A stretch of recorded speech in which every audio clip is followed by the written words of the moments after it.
আপনি কি সাধারণ ভূতের গল্প পছন্দ করেন? আপনি সাদামাটা গোয়েন্দা গল্প পছন্দ করেন? আপনার কি ভিন্ন স্বাদের গল্প শুনতে ভালো লাগে না? আপনি কি বাঙালি লেখকদের গল্প শুনতে চান? যদি এই 4টি বিষয় আপনার চাহিদার সাথে মিলে যায়, তাহলে আপনি ভুল চ্যানেলে এসে পড়েছেন। কারণ আপনারা শুনছেন মিস্ট্রি হাউস, আর এই চ্যানেলে প্রতি সপ্তাহে ভিন্ন স্বাদের, ভিন্ন মানের বিদেশি গল্প পরিবেশন করা হয়।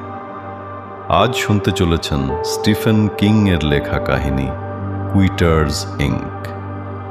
গল্পটি প্রথম প্রকাশিত হয় 1978 সালে।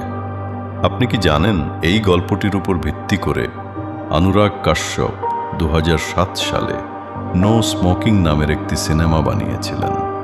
আমি আপনাদের সকলকে বলবো, আজকের এই গল্পটি শুনে ভালো লাগলে একবার সিনেমাটিও দেখুন, মন্দ লাগবে না।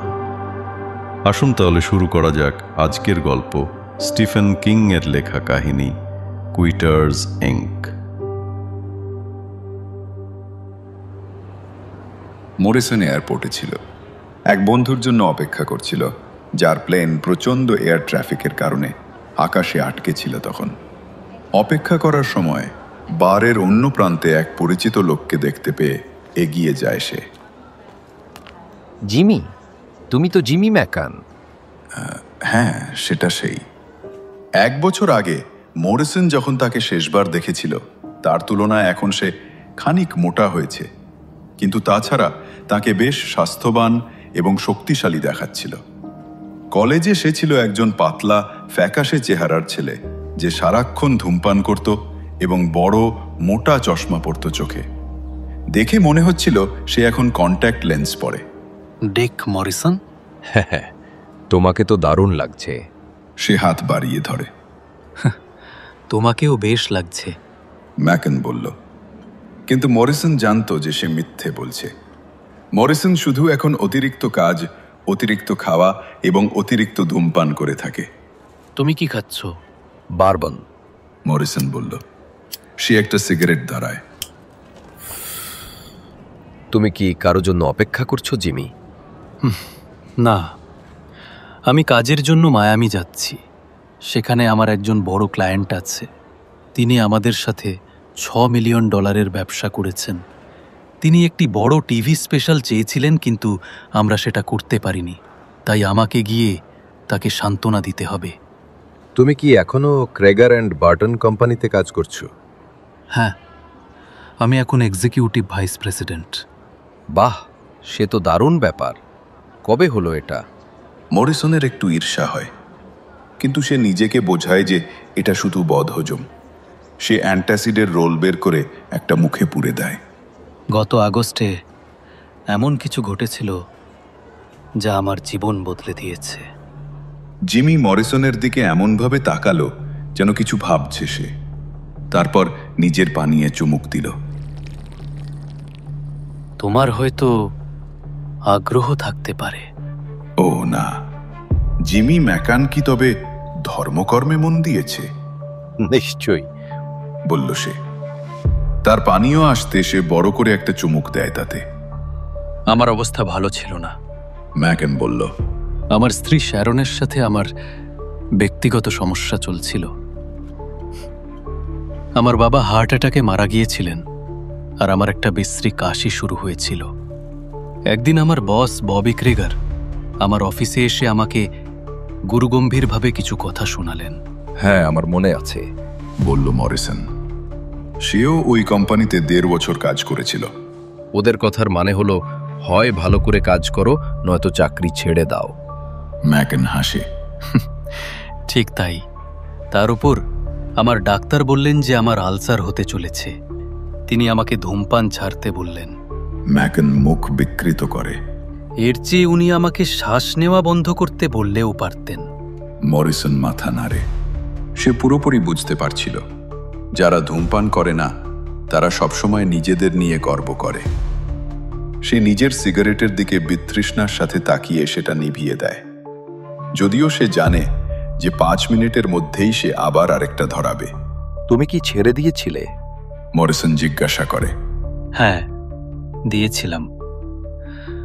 প্রথমে আমি ভাবিনি যে আমি পারবো। আমি লুকিয়ে চুরিয়ে সিগারেট খেতাম। তারপর আমার এক লোকের সাথে দেখা হলো যে আমাকে 46th স্ট্রিটের একটি কোম্পানির কথা বলে। তারা বিশেষজ্ঞ। আমি ভাবলাম আমার হারানোর আর কি আছে, তাই আমি গেলাম। তারপর থেকে আমি আর ধূমপান করিনি। মরিসনের চোখ বড় বড় হয়ে ওঠে। তারা কি করেছিল? মানে তোমাকে কি কোনো ওষুধ দিয়েছিল তারা? না। ম্যাকান তার মানি ব্যাগ বের করে তার মধ্যে কিছু খোঁজে। এই তো পেয়েছি। আমি জানতাম আমার কাছে একটা আছে। সে তাদের দুজনের মাঝে বারের উপর একটি সাদা বিজনেস কার্ড রাখে। তাতে লেখা ছিল, কুইটার্স ইনকর্পোরেটেড, আপনার জীবনকে ধোঁয়ায় উড়ে যেতে দেবেন না, 237 ইস্ট 46th স্ট্রিট, শুধুমাত্র অ্যাপয়েন্টমেন্টের মাধ্যমে। তুমি চাইলে এটা রাখতে পারো, ম্যাকান বলল। তারা তোমাকে ছাড়িয়ে দেবে, এই গ্যারান্টি তারা দেয়। কিভাবে? সেটা বলতে পারবো না। সে কি? কেন পারবে না? এটা সেই চুক্তির অংশ যা তোমাকে সই করতে হবে। তারা যখন তোমার ইন্টারভিউ নেবে তখন তারাই বুঝিয়ে দেবে কিভাবে কাজটা হয়। তুমি চুক্তি সই করেছিলে? ম্যাকান মাথা নাড়ে। আর শুধু সেটার উপর ভিত্তি করে? হ্যাঁ। সে মরিসনের দিকে তাকিয়ে হাসে। মরিসন ভাবে, যা হওয়ার হয়ে গেছে। জিম ম্যাকান সেই সব অহংকারী লোকদের দলে যোগ দিয়েছে যারা ধূমপান ছেড়ে দিয়েছে। যদি এই কোম্পানি এতই ভালো হয় তবে এটা এত গোপন কেন? আমি কেন টিভিতে, বিলবোর্ডে বা ম্যাগাজিনে এর কোনো বিজ্ঞাপন দেখিনি? লোকেরা একে অপরকে বলে, তাতেই তারা যথেষ্ট গ্রাহক পেয়ে যায়। জিমি, তুমি তো বিজ্ঞাপনের কাজ করো, তুমি এটা বিশ্বাস করতে পারো না? আমি করি। ম্যাকান বলল। তাদের সাফল্যের হার 98%। এক সেকেন্ড দাঁড়াও। মরিসন বলল। সে আরেকটি ড্রিঙ্ক অর্ডার করে এবং একটা সিগারেট ধরায়। এই লোকেরা কি তোমাকে বেঁধে রেখে ততক্ষণ সিগারেট খাওয়ায় যতক্ষণ না তোমার বমি আসে? না। তারা কি এমন কিছু দেয় যাতে তুমি যখনই সিগারেট ধরাও তোমার অসুস্থ লাগে? না, এটা সেরকম কিছুই না। তুমি নিজেই গিয়ে দেখে এসো।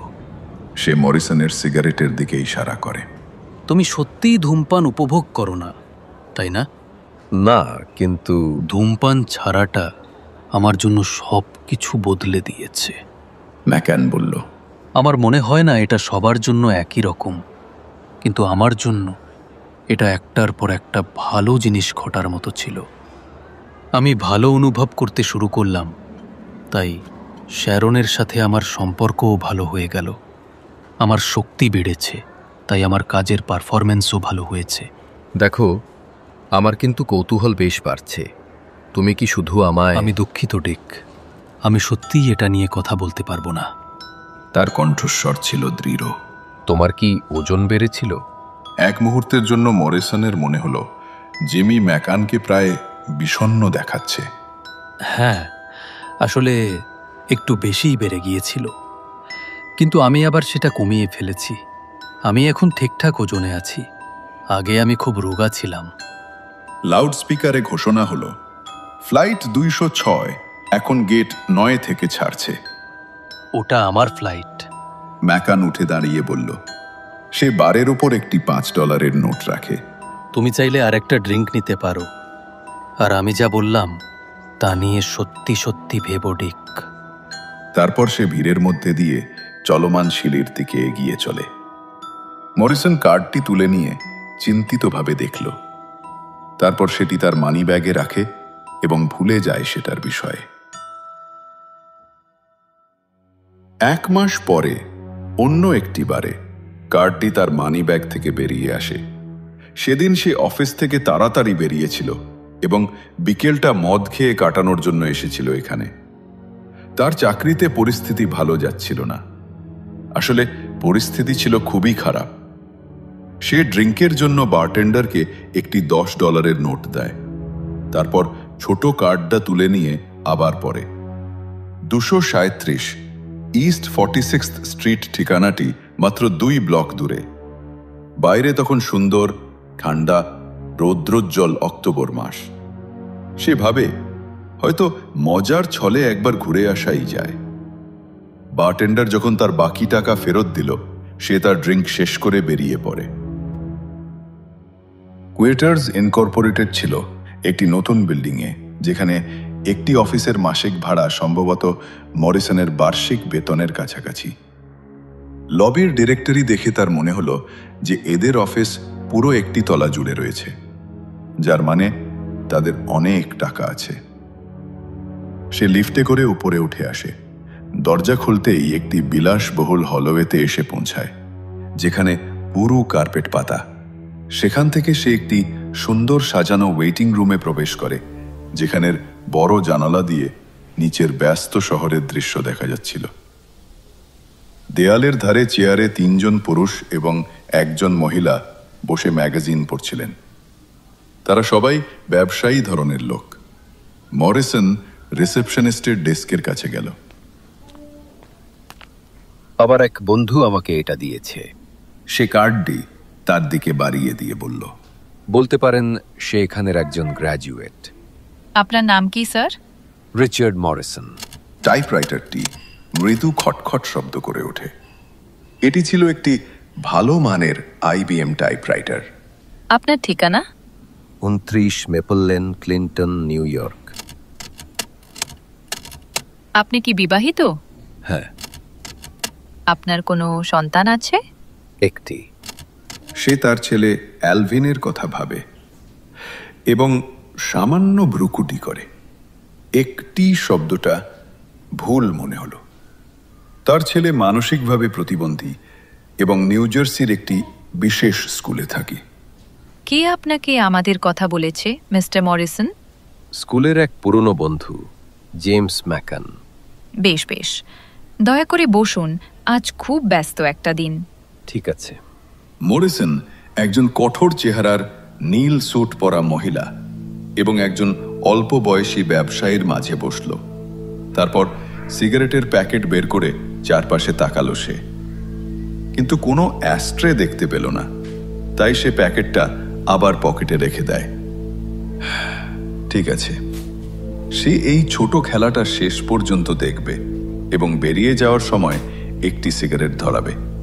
যদি তারা তাকে খুব বেশিক্ষণ অপেক্ষা করায়, তাহলে সে হয়তো তাদের মেরুন রঙের কার্পেটে ছাইও ফেলতে পারে। মরিসন একটি টাইম ম্যাগাজিন তুলে নিয়ে পাতা উল্টাতে শুরু করে।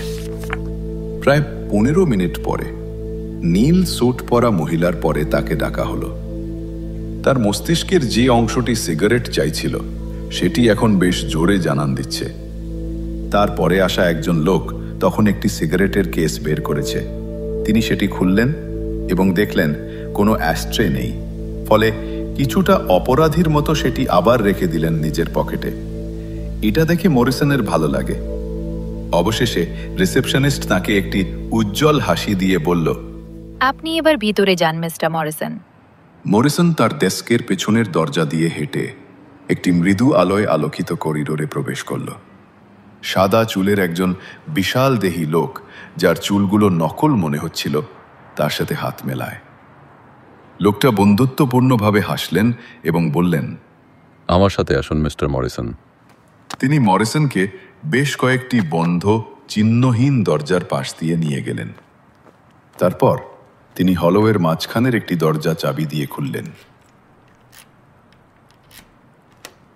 দরজার ওপারে একটি সাদামাটা ছোট ঘর ছিল, যার দেয়ালগুলো ছিদ্রযুক্ত সাদা কর্ক প্যানেল দিয়ে তৈরি। ঘরের একমাত্র আসবাব ছিল একটি ডেস্ক এবং 2 পাশে 2টি চেয়ার। ডেস্কের পিছনে একটি ছোট আয়তক্ষেত্রাকার জানালা রয়েছে বলে মনে হচ্ছে, কিন্তু সেটি একটি ছোট সবুজ পর্দা দিয়ে ঢাকা। মরিসনের বাম দিকের দেয়ালে একটি ছবি, লোহার মতো ধূসর চুলের একজন লম্বা মানুষের ছবি। এক হাতে ধরা রয়েছে একটি কাগজের শীট। তাকে কিছুটা পরিচিত মনে হচ্ছিল। আমি ভিক ডোনাটি। বিশাল দেহী লোকটি বলল, আপনি যদি আমাদের প্রোগ্রামে যোগ দেওয়ার সিদ্ধান্ত নেন, তাহলে আমি আপনার কেসের দায়িত্বে থাকব। আপনার সাথে পরিচিত হয়ে ভালো লাগলো। মরিসন বলল। সিগারেটের চাহিদাটা এখন আরও জোরালো ঠেকছে। বসুন। ডোনাটি রিসেপশনিস্টের ফর্মটি ডেস্কের উপর রাখলেন এবং তারপর ডেস্কের ড্রয়ার থেকে আরেকটি ফর্ম বের করলেন। তিনি সরাসরি মরিসনের চোখের দিকে তাকান। আপনি কি ধূমপান ছাড়তে চান? মরিসন পা ভাঁজ করে কিছু একটা উত্তর ভাবার চেষ্টা করে, কিন্তু কিছুই মাথায় এলো না। হ্যাঁ। শেষমেশ বলল সে। কাইন্ডলি এখানে একটা সই করবেন। তিনি মরিসনকে ফর্মটি দিলেন। মরিসন দ্রুত সেটি পড়ে। তাতে লেখা ছিল যে স্বাক্ষরকারী ব্যক্তি তাদের পদ্ধতি বা কৌশল ইত্যাদি প্রকাশ না করতে সম্মত হচ্ছেন। অবশ্যই। ডোনাটি তার হাতে একটি কলম দিলেন। মরিসন নিজের নাম সই করে এবং ডোনাটিও তার নিচে সই করলেন। এক মুহূর্ত পরে কাগজটি আবার ডেস্কের ড্রয়ারে অদৃশ্য হয়ে যায়। বেশ। ডোনাটি বললেন, আমরা এখানে প্রচারণার ধার ধারি না মিস্টার মরিসন। স্বাস্থ্য, খরচ বা সামাজিকতার প্রশ্ন নিয়ে আমরা মাথা ঘামাই না। আপনি কেন ধূমপান ছাড়তে চান তাতে আমাদের কোনো আগ্রহ নেই। আমরা বাস্তববাদী। বেশ। মরিসন খালি গলায় বলল, আমরা কোনো ওষুধ ব্যবহার করি না।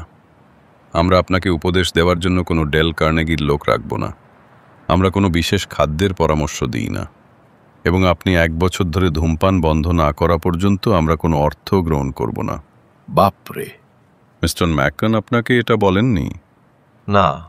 যাই হোক, মিস্টার ম্যাকন কেমন আছেন? তিনি সুস্থ আছেন তো? হ্যাঁ, তিনি ভালোই আছেন। চমৎকার, খুব ভালো। এবার কয়েকটি প্রশ্ন মিস্টার মরিসন। এগুলো কিছুটা ব্যক্তিগত, কিন্তু আমি আপনাকে আশ্বাস দিচ্ছি যে আপনার উত্তরগুলো কঠোরভাবে গোপন রাখা হবে। আচ্ছা। আপনার স্ত্রীর নাম কি? লুসিন্দা মরিসন। তার মেইডেন নেম হলো র্যামজি। আপনি কি তাকে ভালোবাসেন? মরিসন তীব্রভাবে তার দিকে তাকায়, কিন্তু ডোনাটির দৃষ্টি একেবারে শান্ত। হ্যাঁ, অবশ্যই। আপনাদের কি কখনো বৈবাহিক সমস্যা হয়েছে? কোনো বিচ্ছেদ? ধূমপান ছাড়ার সাথে এর কি সম্পর্ক? মরিসন জিজ্ঞাসা করে। যতটা চেয়েছিল তার তুলনায় একটু বেশিই রেগে গিয়েছিল সে। কিন্তু না, আসলে এখন তার দরকার ছিল একটা সিগারেট। অনেক সম্পর্ক, শুধু একটু ধৈর্য রাখুন। না, সেরকম কিছুই হয়নি। যদিও ইদানিং পরিস্থিতি একটু উত্তেজনাপূর্ণ চলছে। আপনার কি শুধু একটিই সন্তান? হ্যাঁ, অ্যালভিন। সে একটি প্রাইভেট স্কুলে পড়ে। আর সেটি কোন স্কুল? সেটা আমি আপনাকে বলবো না। ঠিক আছে। ডোনাটি সম্মতি জানিয়ে বললেন। তিনি হাসলেন মরিসনের দিকে তাকিয়ে। আপনার সমস্ত প্রশ্নের উত্তর আগামীকাল আপনার প্রথম ট্রিটমেন্টের সময় দেওয়া হবে। খুব ভালো। বলে উঠে দাঁড়ায় মরিসন। শুধু আর একটা প্রশ্ন। ডোনাটি বললেন, আপনি 1 ঘন্টারও বেশি সময় ধরে সিগারেট খাননি। আপনার কেমন লাগছে? ঠিকঠাক। মিথ্যে বলল মরিসন। একেবারে ঠিকঠাক। ভালো আপনার জন্য। উচ্ছ্বসিতভাবে বললেন ডোনাটি। তারপর তিনি হেঁটে এগিয়ে গিয়ে দরজাটা খুললেন। আজ রাতটা উপভোগ করুন। কালকের পর থেকে আপনি আর কখনো ধূমপান করবেন না। তাই নাকি? মিস্টার মরিসন, ডোনাটি গম্ভীরভাবে বললেন, আমরা এর গ্যারান্টি দিচ্ছি। পরের দিন ঠিক 3টের সময় সে কুইটার্স ইনকর্পোরেটেডের ওয়েটিং রুমে বসেছিল। দিনের বেশিরভাগ সময় দ্বিধায় কাটিয়েছিল সে। শেষ পর্যন্ত জিমি ম্যাকানের বলা একটি কথা তাকে আবার যেতে রাজি করিয়েছিল। গত আগস্টে এমন কিছু ঘটেছিল যা আমার জীবন বদলে দিয়েছে। ঈশ্বরও জানেন তার নিজের জীবনেও কিছু পরিবর্তন দরকার। তাছাড়া ওর নিজের কৌতূহলও ছিল। লিফটে ওঠার আগে সে একটা সিগারেট ফিল্টার পর্যন্ত টেনে শেষ করল। যদি এটাই শেষ সিগারেট হয় তাহলে খুব খারাপ হবে, কারণ সেটার ছিল স্বাদ ভয়ানক। এবার অফিসে বেশিক্ষণ অপেক্ষা করতে হলো না। রিসেপশনিস্ট তাকে ভেতরে যেতে বললে ডোনাটি তার জন্যেই অপেক্ষা করছিলেন। তিনি হাত বাড়িয়ে হাসলেন এবং মরিসনের কাছে হাসিটা প্রায় শিকারীর মতো মনে হলো। সে এবার একটু নার্ভাস ফিল করতে শুরু করেছে। তার এখন আরও একটা সিগারেটের প্রয়োজন। আমার সাথে আসুন, বলে ডোনাটি তাকে ছোট ঘরটার দিকে নিয়ে গেলেন। তিনি আবার বসলেন ডেস্কের পিছনে এবং মরিসন বসল অন্য চেয়ারে। আপনি এসেছেন দেখে আমি খুব খুশি। ডোনাটি বললেন। অনেক সম্ভাব্য ক্লায়েন্ট প্রথম ইন্টারভিউয়ের পরে আর আসে না। তারা বুঝতে পারে যে তারা যতটা ভেবেছিল ততটা সহজে ধূমপান ছাড়তে পারবে না তারা। আপনার সাথে এই বিষয়ে কাজ করতে পেরে আমার ভালো লাগবে। ট্রিটমেন্ট কখন শুরু হবে? বিষয়টা হয়তো সম্মোহন জাতীয় কিছু হবে, ভাবে মরিসন। ও, সেটা ইতিমধ্যেই শুরু হয়ে গেছে। আমরা যখন হলওয়েতে হাত মিলিয়েছিলাম তখনই। আপনার কাছে কি সিগারেট আছে মিস্টার মরিসন? হ্যাঁ। দয়া করে আমাকে সেগুলো দেবেন। মরিসন কাঁধ ঝাঁকিয়ে ডোনাটিকে তার প্যাকেটটা দেয়। তাতে মাত্র 2-3টে সিগারেট বাকি ছিল। ডোনাটি প্যাকেটটি ডেস্কের উপর রাখলেন। তারপর মরিসনের চোখের দিকে তাকিয়ে হাসতে হাসতে তিনি তার ডান হাত মুষ্টিবদ্ধ করে সিগারেটের প্যাকেটের উপর মারতে শুরু করলেন। প্যাকেটটি দুমড়ে মুচড়ে যায়। একটি ভাঙা সিগারেট ছিটকে বেরিয়ে আসে এর ফলে। তামাকের গুঁড়ো ছড়িয়ে পড়ে চারদিকে। বন্ধ ঘরে ডোনাটির মুঠোর শব্দ খুব জোরে শোনাচ্ছিল। এত জোরে আঘাত করা সত্ত্বেও তার মুখে হাসি লেগে এবং মরিসন সেটা দেখে শিউরে ওঠে। সম্ভবত ওরা ভয় দেখানোর জন্যই এমনটা করে থাকে, ভাবে সে। অবশেষে ডোনাটি মারা বন্ধ করলেন। তিনি ভাঙা দুমড়ানো প্যাকেটটি তুলে নিলেন হাতে। আপনি বিশ্বাস করবেন না এটা করতে আমার কতটা আনন্দ হয়, বললেন তিনি, এবং প্যাকেটটি ডাস্টবিনে ফেলে দিলেন। এই ব্যবসায় 3 বছর থাকার পরেও এটা আমাকে এখনো আনন্দ দেয়। ট্রিটমেন্ট হিসাবে এটা খুব একটা কাজের না, শান্তভাবে বলল মরিসন। এই বিল্ডিংয়ের লবিতেই একটি খবরের কাগজের দোকান আছে, আর তারা সব ব্র্যান্ডের সিগারেট বিক্রি করে। আপনি ঠিকই বলেছেন। ডোনাটি হাত ভাঁজ করলেন। আপনার ছেলে অ্যালভিন ডাউজ Morrison Patterson school for handicap চিলড্রেনে পড়ে। সে ব্রেইন ড্যামেজ নিয়ে জন্মেছে। তার IQ 46। সে শিক্ষণীয় প্রতিবন্ধীদের বিভাগে ঠিক পড়ে না। আপনার স্ত্রী। আপনি এটা কিভাবে জানলেন? মরিসন প্রায় চিৎকার করে ওঠে। সে একই সাথে হতবাক এবং ক্ষুব্ধ। আপনার কোনো অধিকার নেই আমার ব্যক্তিগত ব্যাপারে। আমরা আপনার সম্পর্কে অনেক কিছু জানি, ডোনাটি সাধারণ গলায় বললেন। কিন্তু যেমনটা আমি বলেছি, সবকিছু কঠোরভাবে গোপন রাখা হবে। আমি চললাম এখান থেকে। মরিসন কাঁপা কাঁপা কণ্ঠে বলল। সে উঠে দাঁড়িয়েছে। আর একটু থাকুন। মরিসন তার দিকে মনোযোগ দিয়ে তাকায়। ডোনাটি বিচলিত ছিলেন না। আসলে তাকে কিছুটা আমোদিত মনে হচ্ছিল, যেন তিনি এই প্রতিক্রিয়া শত শতবার দেখেছেন। ঠিক আছে, কিন্তু এটা যেন ভালো কিছু হয়। ও হ্যাঁ, এটা ভালো কিছুই। চেয়ারে হেলান দিলেন ডোনাটি।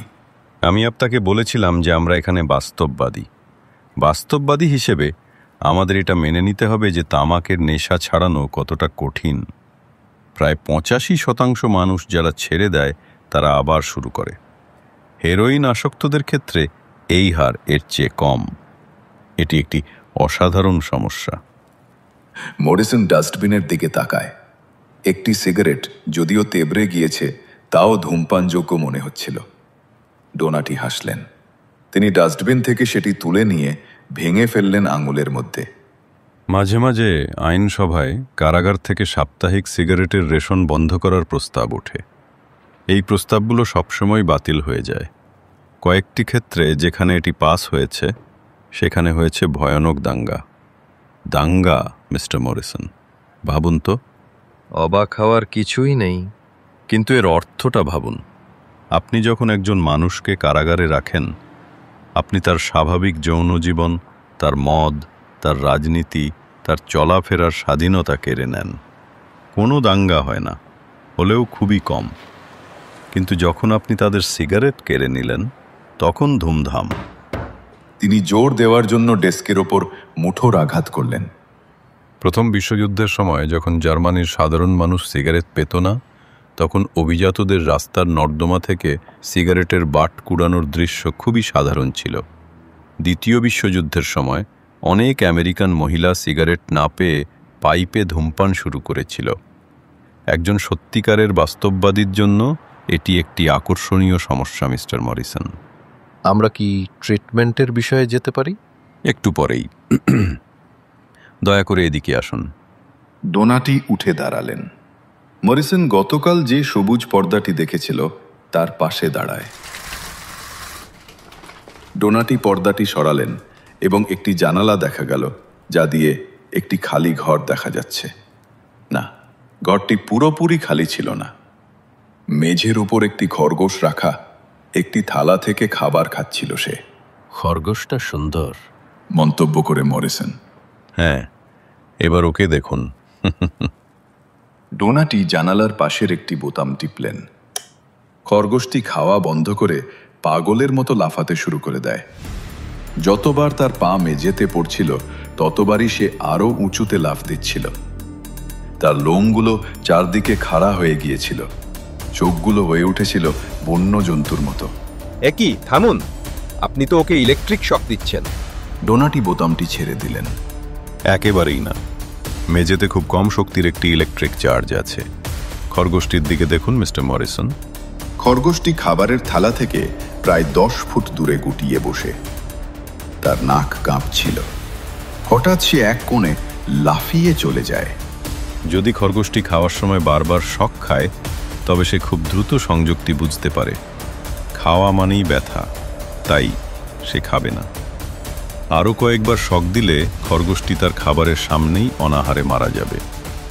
একে বলে অ্যাভারসন থেরাপি। মরিসনের মাথায় ব্যাপারটা পরিষ্কার হয়ে ওঠে। না ধন্যবাদ বলে সে দরজার দিকে হাঁটতে শুরু করে।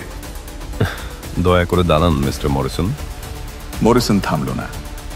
সে দরজার নব ধরে টান দেয়, কিন্তু সেটা লক করা ছিল। এই দরজাটা খুলুন।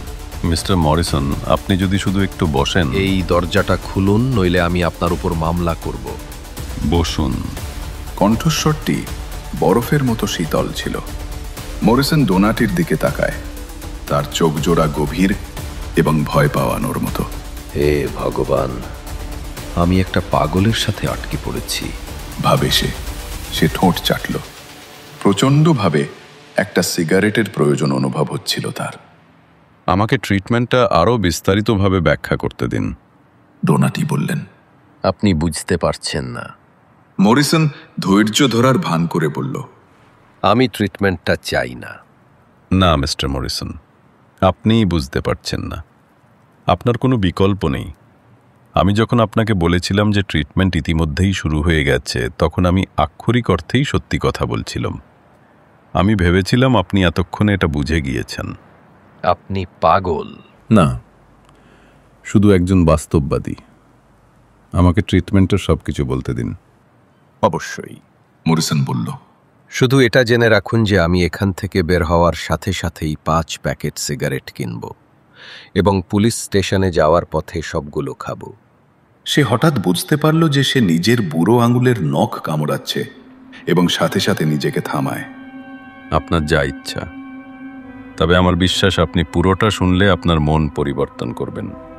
মরিসন কিছুই বলল না। সে আবার বসে পড়ে, হাত ভাঁজ করল। ট্রিটমেন্টের প্রথম মাসের জন্য আমাদের লোকেরা আপনাকে সারাক্ষণ পর্যবেক্ষণে রাখবে, ডোনাটি বললেন। আপনি হয়তো তাদের কয়েকজনকে চিনতে পারবেন, কিন্তু সবাইকে নয়।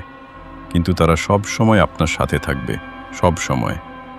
যদি তারা আপনাকে একটি সিগারেট খেতে দেখে, আমি একটি ফোন কল পাব। আর আমি অনুমান করছি যে আপনি তখন আমাকে এখানে নিয়ে এসে খরগোশের খেলাটা আমার উপর করবেন। মরিসন বলল। সে কথাটা মজা করে বলার চেষ্টা করে, কিন্তু হঠাৎ তার ভয়ানক ভয় পেতে শুরু করেছে। এ এক দুঃস্বপ্নের মতো। আমরা এটা আপনার সাথে করব না, আমরা এটা আপনার স্ত্রীর সাথে করব। মরিসন বোকার মতো তার দিকে তাকিয়ে থাকে। ডোনাটি হাসলেন। আর আপনাকে সেটা দেখতে হবে। ডোনাটি তাকে ছেড়ে দেওয়ার পর মরিসন প্রায় 2 ঘন্টারও বেশি সময় ধরে সম্পূর্ণ হতভম্ব হয়ে পায়চারি করল। আজকের দিনটিও খুব সুন্দর, কিন্তু সেসব তার লক্ষ্যে নেই। ডোনাটির হাসি মুখের ভয়াবহতা আর সবকিছুকে ছাপিয়ে গিয়েছিল। আসলে কি বলুন তো, একটি বাস্তববাদী সমস্যার জন্য বাস্তববাদী সমাধান প্রয়োজন। আপনাকে বুঝতে হবে যে আমরা আপনার ভালোটাই চাই। ডোনাটির মতে কুইটার্স ইনকর্পোরেটেড একটি অলাভজনক সংস্থা ছিল, যা দেয়ালের ছবিতে থাকা লোকটি শুরু করেছিলেন। সেই লোকটি বেশ কয়েকটি পারিবারিক ব্যবসায় খুব সফল হন। যার মধ্যে অবৈধ জুয়া মেশিন এবং অন্যান্য ছায়াময় কার্যকলাপ অন্তর্ভুক্ত ছিল। তার নাম ছিল মর্ট থ্রি ফিঙ্গার্স মিনেলি এবং তিনি একজন খুব ভারী ধূমপায়ী ছিলেন। দিনে 3 প্যাকেট সিগারেট ধূমপান করতেন। ছবিতে তিনি যে কাগজটি ধরেছিলেন সেটি ছিল একটি ডাক্তারের রিপোর্ট, যাতে লেখা ছিল তার ফুসফুসের ক্যান্সার হয়েছে। মর্ট 1970 সালে মারা যান এবং তার পরিবারের টাকা দিয়ে কুইটার্স ইনকর্পোরেটেড শুরু করেন। আমরা লাভ না করার চেষ্টা করি, আমরা মানুষকে সাহায্য করতে বেশি আগ্রহী। আর অবশ্যই এটি ট্যাক্স এড়িয়ে যাওয়ার দুর্দান্ত একটি উপায়। ট্রিটমেন্টটি ছিল ভয়ঙ্করভাবে সহজ। মরিসন যদি একবার ধূমপান করেন তাহলে তার স্ত্রী সিন্ডিকে ডোনাটির ভাষায় খরগোশের ঘরে আনা হবে। দ্বিতীয়বার ধূমপান করলে মরিসনকে শক দেওয়া হবে। তৃতীয়বার ধূমপান করলে তাদের দুজনকেই একসাথে আনা হবে। চতুর্থবার মানে তিনি সহযোগিতা করছেন না এবং তাদের আরও কঠোর ব্যবস্থা নিতে হবে। অ্যালভিনের স্কুলে কাউকে পাঠানো হবে তার ছেলেকে মারধর করার জন্য। ভাবুন তো, ছেলেটির জন্য কতটা ভয়াবহ হবে ব্যাপারটা। কেউ তাকে বুঝিয়ে দিলেও সে বুঝতে পারবে না। সে শুধু জানবে যে তার বাবা খারাপ কাজ করেছে বলে তাকে মার খেতে হচ্ছে। সে খুব ভয় পাবে। আপনি একটা শয়তান। মরিসন অসহায়ভাবে বলল, তার অবস্থা প্রায় কেঁদে ফেলার মতো। আপনি একটা নোংরা জঘন্য মানুষ। ভুল বুঝবেন না মিস্টার মরিসন। ডোনাটি কৃত্রিম সহানুভূতি দেখিয়ে হাসতে হাসতে বললেন, আমি নিশ্চিত এটা ঘটবে না। আমাদের 40% ক্লায়েন্টকে কখনোই শাস্তি দিতে হয় না এবং মাত্র 10% 3 বারের বেশি ভুল করে। সংখ্যার হার তো বেশ ভালোই, তাই না? মরিসন এগুলোকে ভালো মনে করল না। আর অবশ্যই যদি আপনি 5বার ধূমপান করেন। কি বলতে চান? ডোনাটি উজ্জ্বলভাবে হাসলেন। আপনাকে এবং আপনার স্ত্রীকে সেই ঘরে নিয়ে যাওয়া হবে। তারপর আপনার ছেলেকে দ্বিতীয়বার মারধর করা হবে এবং সেই সাথে আপনার স্ত্রীকেও। মরিসন আর সহ্য করতে পারল না। সে ডেস্কের উপর দিয়ে ডোনাটির উপর ঝাঁপিয়ে পড়ে, কিন্তু ডোনাটি আশ্চর্যজনক গতিতে সরে গেলেন। তিনি তার চেয়ার পিছনে ঠেলে দিয়ে ডেস্কের উপর লাথি মারলেন, যেটা সজোরে গিয়ে লাগে মরিসনের পেটে। মরিসন কাশতে শুরু করে দেয়। বসুন মিস্টার মরিসন। ডোনাটি সদয়ভাবে বললেন, আসুন, আমরা যুক্তিসঙ্গত মানুষের মতো এটা নিয়ে কথা বলি। যখন ওর শ্বাস নিয়ন্ত্রণে আসলো, মরিসন বসে পড়ে চেয়ারে। দুঃস্বপ্ন তো কোনো না কোনো সময় শেষ হয়, তাই না? ডোনাটি ব্যাখ্যা করলেন যে কুইটার্স ইনকর্পোরেটেডের শাস্তি পরিকল্পনা 10 ধাপের। 6, 7 এবং 8 নম্বর ধাপে খরগোশের ঘরে আরও বেশিবার যাওয়া এবং সেই সাথে রয়েছে আরও গুরুতর মারধর। 9 নম্বর ধাপ হল তার ছেলের হাত ভেঙে দেওয়া। আর 10 নম্বর? মরিসন শুকনো মুখে জিজ্ঞাসা করে। ডোনাটি দুঃখের সাথে মাথা নাড়লেন। তাহলে আমরা হাল ছেড়ে দিই মিস্টার মরিসন। আপনি সেই 2% একজন হয়ে যান যাদের আমরা সাহায্য করতে পারি না। আপনারা সত্যিই হাল ছেড়ে দেন? বলতে পারেন। তিনি একটি ডেস্কের ড্রয়ার খুলে ডেস্কের উপর একটি সাইলেন্সার লাগানো বন্দুক রাখলেন। কিন্তু এই 2% লোকও আর কখনো ধূমপান করতে পারে না। এর গ্যারান্টি আমরা দিই।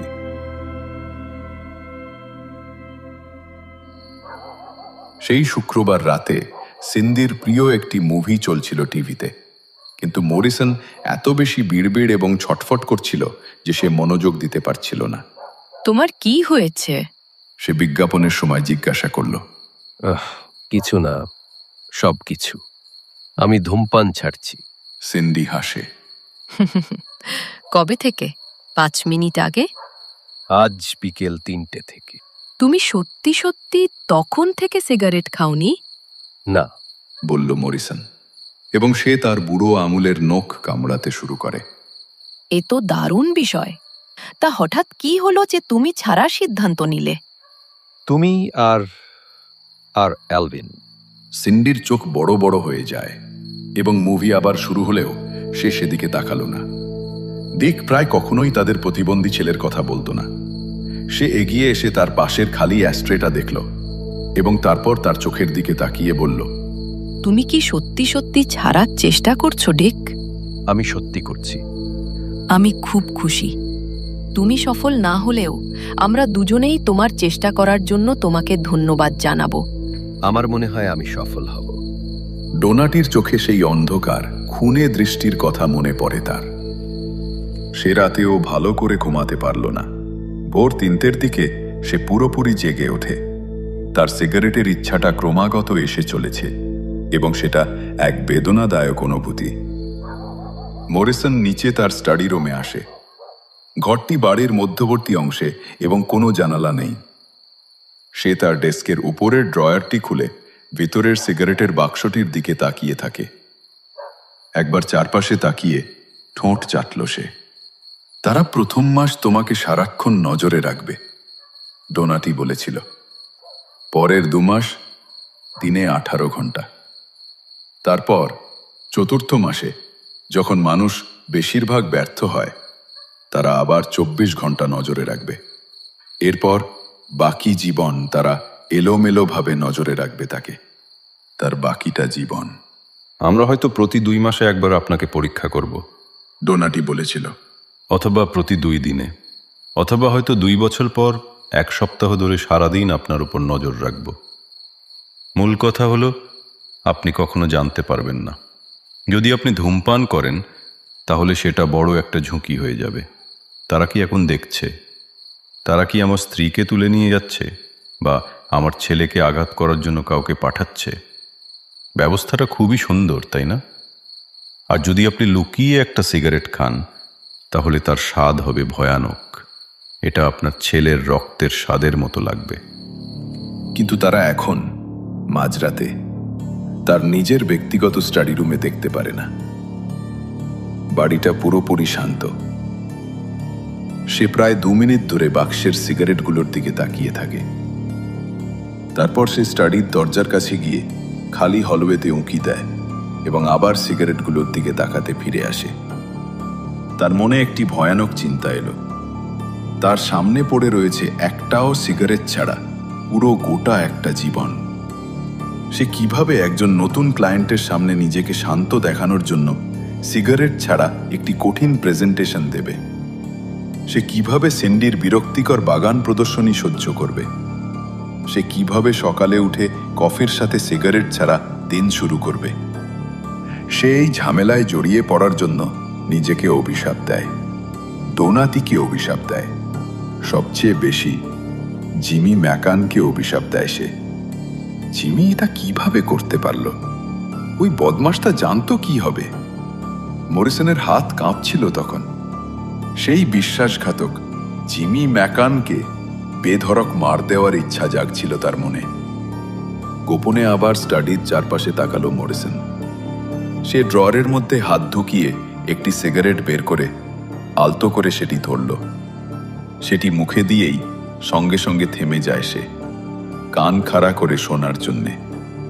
আলমারি থেকে কি ছোটখাটো একটা শব্দ ভেসে এলো?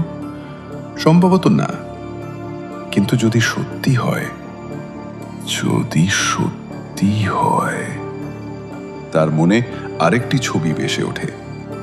খরগোশটা শক খাওয়ার সময় পাগলের মতো লাফাচ্ছে। সেই ঘরে সিন্ডি। সে জোর দিয়ে শোনার চেষ্টা করে, কিন্তু কিছুই কানে এলো না।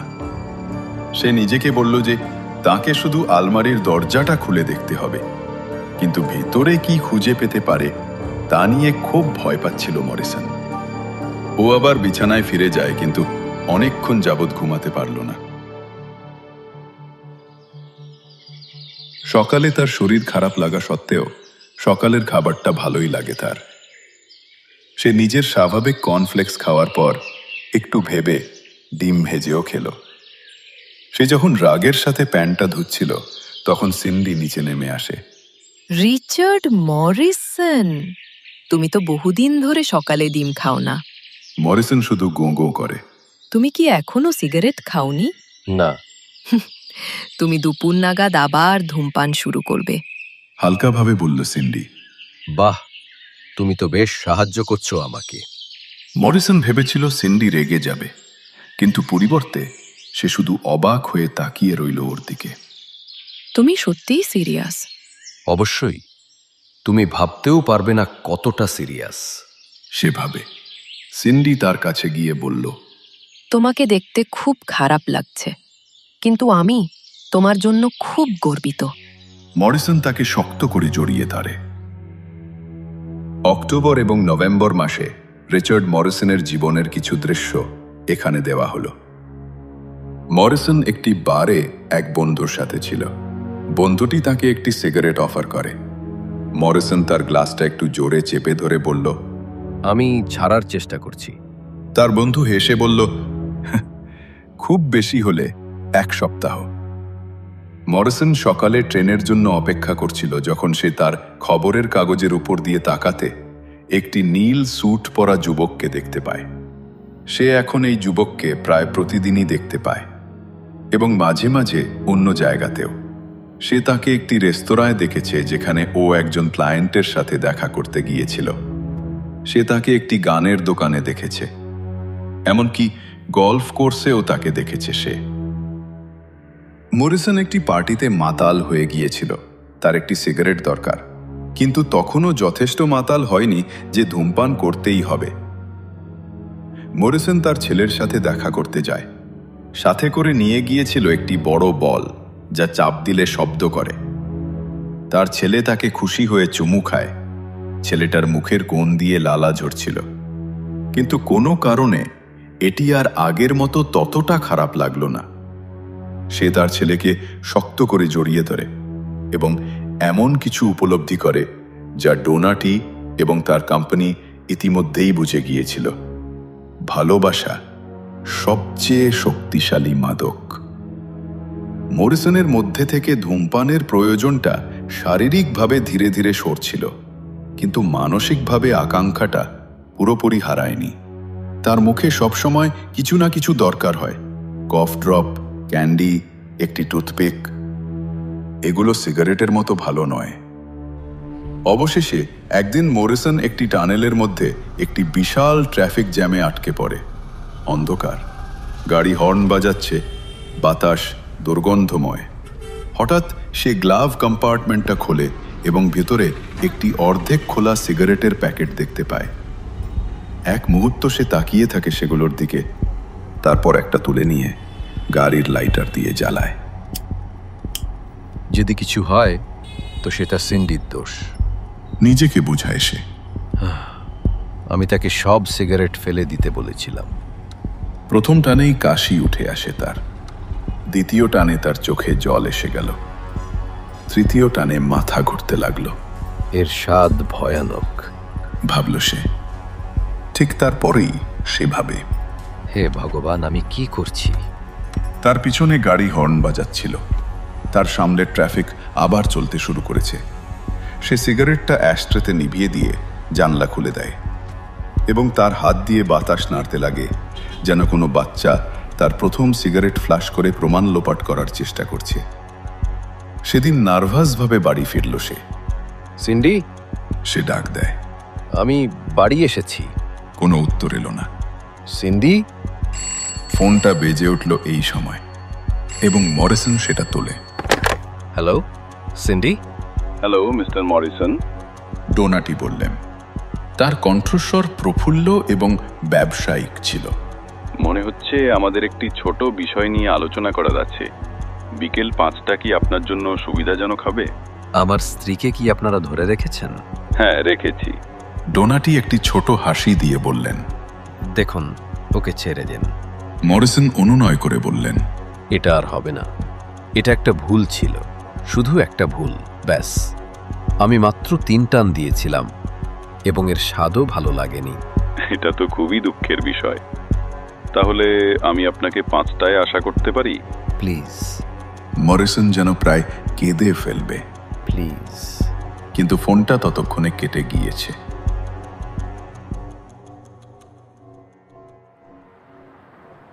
বিকেল 5টায় ওয়েটিং রুমটি সেক্রেটারি ছাড়া খালি ছিল। সে তাকে একটি উজ্জ্বল হাসি উপহার দেয়। মরিসনের চেহারা ফ্যাকাশে এবং অগোছালো। মিস্টার ডোনাটি, সে তার স্পিকারে বলল। মিস্টার মরিসন আপনার সাথে দেখা করতে এসেছেন। সে মরিসনের দিকে তাকিয়ে মাথা নাড়ল। ভেতরে যান। ডোনাটি সেই সাদামাটা ঘরের বাইরে অন্য একজন লোকের সাথে অপেক্ষা করছিলেন। লোকটি একটি সোয়েটশার্ট পরেছিল যাতে লেখা ছিল SMILE এবং তার হাতে একটি বন্দুক ধরা। তাকে দেখতে গরিলার মতো। শুনুন, মরিসন ডোনাটিকে বলল, আমরা কিছু একটা ব্যবস্থা করতে পারি, তাই না? আমি আপনাকে টাকা দেব। আমি চুপ কর, সোয়েটশার্ট পরা লোকটি বলল। আপনাকে দেখে ভালো লাগলো। ডোনাটি বললেন, আমি দুঃখিত যে এটাই খারাপ পরিস্থিতিতে হচ্ছে। আপনি কি আমার সাথে আসবেন? আমরা এটা দ্রুত শেষ করব। আমি আপনাকে প্রতিশ্রুতি দিতে পারি যে আপনার স্ত্রীকে আঘাত করা হবে না আপাতত। মরিসন ডোনাটির উপর ঝাঁপিয়ে পড়ার জন্য প্রস্তুত হচ্ছিল। ব্যাস ব্যাস, ডোনাটি বিরক্ত হয়ে বললেন, আপনি যদি কিছু করেন তাহলে জাঙ্ক আপনাকে তার বন্দুকের বাড়ি মারবে এবং তারপরেও আপনার স্ত্রীকে শক দেওয়া হবে। এতে কার লাভ? আপনি নরকে পচে মরবেন। ডোনাটি দীর্ঘশ্বাস ফেললেন। প্রতিবার এটা বলার জন্য আমি যদি 1 পয়সা করেও পেতাম তাহলে আজ হয়তো অবসর নিতে পারতাম। এটা আপনার জন্য একটা শিক্ষা হোক, মিস্টার মরিসন। যখন একজন ভালো মানুষ একটি ভালো কাজ করার চেষ্টা করে এবং ব্যর্থ হয়, তাদের তখন মেডেল দেওয়া হয়। যখন একজন বাস্তববাদী সফল হয়, মানুষ তাকে নরকে পাঠাতে চায়। আমরা কি যেতে পারি এবার? জাঙ্ক বন্দুক দিয়ে ইশারা করল। মরিসন তাদের সামনে হেঁটে ঘরে প্রবেশ করে। তার অসার অনুভব হচ্ছিল। সে ভাবে, কাউকে মৃত্যুদণ্ড দেওয়া দেখার অনুভূতিটা হয়তো এমনই। ছোট সবুজ পর্দাটা সরানো ছিল। জাঙ্ক তাকে বন্দুক দিয়ে খোঁচা দেয়। মরিসন ভেতরে তাকালো। সিন্ডি রয়েছে অন্য ঘরে, বিভ্রান্ত হয়ে চারপাশে তাকাচ্ছে। সিন্ডি, দুঃখের সাথে ডাক দেয় মরিসন। সিন্ডি, ওরা সে আপনাকে দেখতে বা শুনতে পাচ্ছে না। ডোনাটি বললেন, এটা একমুখী কাজ। আচ্ছা চলুন এটা শেষ করি। খুব ছোট একটি ভুল ছিল এটা।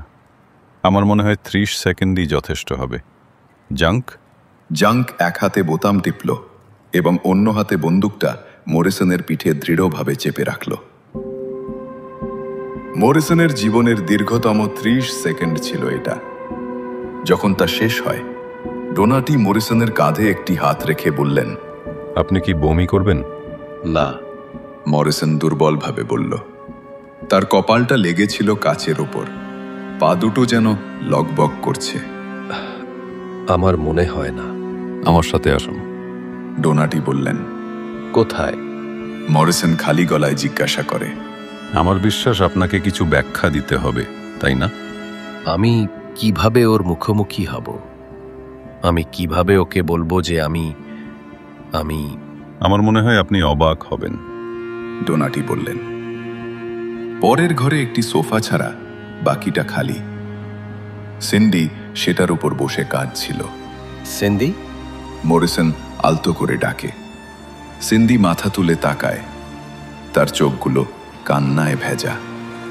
ডিক, সে ফিসফিস করে বলল, ডিক, ও ভগবান।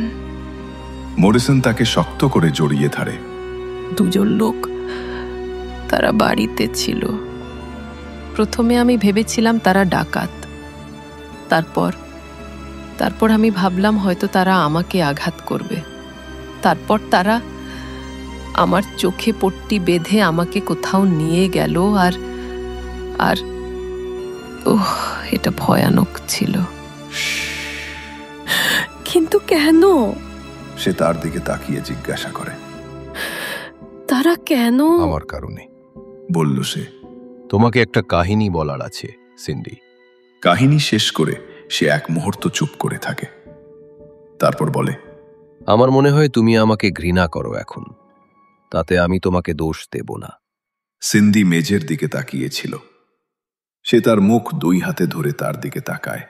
না, সে বলল, আমি তোমাকে ঘৃণা করি না। মরিসন সম্পূর্ণ অবাক হয়ে তার দিকে তাকায়। এটা সার্থক। সে বলল, এনারা তোমাকে একটি কারাগার থেকে মুক্ত করছে। তুমি সত্যি এটা মনে করো? হ্যাঁ। বলে সে চুমু খেলো তাকে। আমরা কি এখন বাড়ি যেতে পারি? এখন অনেক ভালো লাগছে আমার, অনেক ভালো। 1 সপ্তাহ পরে এক সন্ধ্যায় ফোনটা বেজে ওঠে। মরিসন ডোনাটির কণ্ঠস্বর চিনতে পারামাত্র সে বলে ওঠে, আপনাদের লোকেরা ভুল করেছে, আমি সিগারেটের কাছাকাছিও যাইনি। আমরা জানি। আমাদের শেষ একটি বিষয় নিয়ে কথা বলার আছে। আপনি কি কাল বিকেলে আসতে পারবেন? কি বিষয়? না, গুরুতর কিছু না, শুধু কিছু কাগজপত্র। যাই হোক, আপনার প্রমোশনের জন্য অভিনন্দন। আপনি কিভাবে জানলেন? আমরা আপনার উপর নজর রাখছি। ডোনাটি সহজভাবে বলে ফোন রেখে দিলেন। যখন তারা ছোট ঘরে ঢুকল, ডোনাটি বললেন, এত নার্ভাস হবেন না, কেউ আপনাকে কামড়াবে না, দয়া করে এদিকে আসুন। মরিসনের চোখে পড়ে একটি সাধারণ ওজন মাপার যন্ত্র। শুনুন, আমার ওজন একটু বেড়েছে, কিন্তু হ্যাঁ, আমাদের 73% ক্লায়েন্টেরই ওজন বাড়ে। দয়া করে উঠুন। মরিসন উঠল। স্কেলে তার ওজন 174 পাউন্ড দেখালো। ঠিক আছে, ভালো। আপনি এবার নামতে পারেন। আপনার উচ্চতা কত মিস্টার মরিসন? 5 ফুট 11। ঠিক আছে, দেখি। ডোনাটি তার পকেট থেকে একটি ছোট প্লাস্টিকের কার্ড বের করলেন। আচ্ছা, এটা খুব একটা খারাপ না। আমি আপনাকে কিছু খুব অবৈধ ডায়েট পিলের জন্য একটি প্রেসক্রিপশন দেব। এগুলো শুধু আমি যেভাবে বলবো সেভাবেই ব্যবহার করবেন। আর আমি আপনার সর্বোচ্চ ওজন ঠিক করে দিচ্ছি। দেখি, 182 পাউন্ড। কেমন শোনাচ্ছে? আর যেহেতু আজ ডিসেম্বর মাসের 1 তারিখ, আমি আশা করব আপনি প্রতি মাসের 1 তারিখে ওজন মাপতে আসবেন। যদি আসতে না পারেন কোনো সমস্যা নেই, শুধু আগে থেকে ফোন করে জানিয়ে দেবেন। আর যদি আমার ওজন 182 থেকে বেশি হয়ে যায়? ডোনাটি হাসলেন। আমরা আপনার বাড়িতে কাউকে পাঠিয়ে আপনার স্ত্রীর কড়ে আঙুলটা কেটে ফেলব। তিনি বললেন, আপনি এই দরজা দিয়ে বেরিয়ে যেতে পারেন মিস্টার মরিসন। আপনার দিনটা ভালো কাটুক। 8 মাস পর মরিসন স্টুডিওর সেই বন্ধুর সাথে একইবারে দেখা করে। মরিসন এখন 167 পাউন্ডের একটি স্বাস্থ্যকর ওজনে আছে। সে সপ্তাহে 3 বার ব্যায়াম করে এবং খুব ফিট দেখায় তাকে। তার বন্ধুকে অন্যদিকে দেখতে খুব খারাপ লাগছে। সে কি, তুমি কিভাবে ছাড়লে? আমি এই অভ্যাসে খুবই নোংরাভাবে ফেঁসে গেছি। বন্ধুটি বিতৃষ্ণার সাথে তার সিগারেট নিভিয়ে দিয়ে তার ড্রিঙ্ক শেষ করে। মরিসন এক মুহূর্ত তার দিকে তাকায়, তারপর তার মানি ব্যাগ থেকে একটি ছোট সাদা বিজনেস কার্ড বের করে আনে। সে সেটা তাদের দুজনের মাঝে বারের উপর রাখে। জানো, এই লোকগুলো আমার জীবন বদলে দিয়েছে। 12 মাস পর মরিসনের বাড়িতে একটি বেল আসে। বেলটিতে লেখা ছিল, Quitters Incorporated, 237 east 46th street, New York. একটি ট্রিটমেন্ট, $2,500। Counsellor Victor Donatti, $2,500। বিদ্যুৎ 50 সেন্ট। মোট $5,000 50 সেন্ট। দয়া করে এই পরিমাণ অর্থ প্রদান করুন। শালা হারামজাদাগুলো! সে প্রায় চিৎকার করে ওঠে। ওরা আমাকে সেই বিদ্যুতের জন্য চার্জ করেছে যা ওরা ব্যবহার করেছিল। দিয়ে দাও। এই বলে সিন্ডি তাকে চুমু খায়। 20 মাস পরে দৈবক্রমে মরিসন এবং তার স্ত্রীর সাথে একটি থিয়েটারে জিমি ম্যাকন এবং তার স্ত্রীর দেখা হয়ে যায়। তারা সবাই একে অপরের সাথে পরিচিত হন। জিমিকে সেই এয়ারপোর্টের সময়ের মতোই ভালো দেখাচ্ছে। মরিসন এর আগে কখনো তার স্ত্রীর সাথে দেখা করেনি। তিনি খুব সুন্দরী একজন মহিলা। সুখী মানুষদের মতো তার মুখে একটি আভা রয়েছে। তিনি তার হাত বাড়িয়ে দেন এবং মরিসন করমর্দন করে।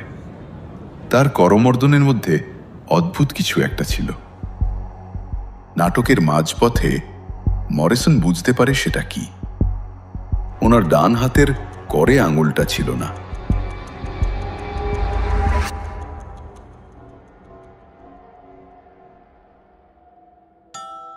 শুনছিলেন স্টিফেন কিং এর লেখা কাহিনী কুইটার্স ইঙ্ক। গল্পটি কেমন লাগলো তা নিচে কমেন্টে জানাতে পারেন। স্টিফেন কিং এর আরও বেশ কিছু গল্প আমার ঝুলিতে রয়েছে, যেগুলো ধীরে ধীরে আসতে চলেছে এই চ্যানেলে। আর হ্যাঁ, পেরি মেসনের একটি উপন্যাস নিয়ে আসার পরিকল্পনা চলছে মাথায়। সম্প্রতি পেরি মেসন সিরিজের একটা উপন্যাস পড়লাম, আর বলাই বাহুল্য বেশ লেগেছে। কেউ একজন পেরি মেসনের গল্প শোনার অনুরোধ জানিয়েছিলেন, হয়তো শীঘ্রই তার ইচ্ছা পূরণ হতে চলেছে। চলুন তবে আজকের মতো বিদায় নিলাম। সকলে ভালো করে পুজো কাটান। ফিরে আসছি পুজোর পর। ততদিন সকলে ভালো থাকবেন, সুস্থ থাকবেন।